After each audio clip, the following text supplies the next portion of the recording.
కాకరకాయలను చూస్తేనే మొహం తిప్పేవారు ఉంటారు, అలాగే కాకరకాయలు అంటే అస్సలు నచ్చని వాళ్ళు కూడా ఉంటారండి. అలాంటి వారికి కాకరకాయలతో చిప్స్ ప్రిపేర్ చేసి పెట్టండి, ఒక్కటి కూడా వదలకుండా మొత్తం లాగించేస్తారు. అంత బాగుంటాయి, అస్సలు చేదు అనేది ఉండదు. అలాగే క్రిస్పీగా కరకరలాడుతూ చాలా బాగా వస్తాయి. 2 వారాలు కూడా నిల్వ ఉంచుకోవచ్చు. మరి ప్రిపేర్ చేసుకుందాం, వచ్చేయండి. కాకరకాయలని నీట్గా వాష్ చేసుకొని ఇక్కడ చూపించిన విధంగా కట్ చేసుకోవాలి.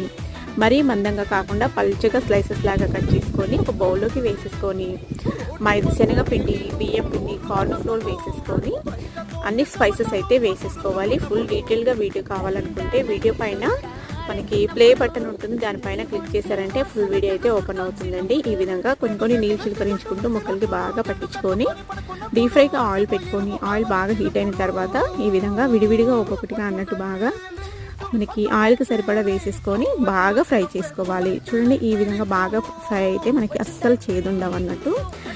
మరి వీడియో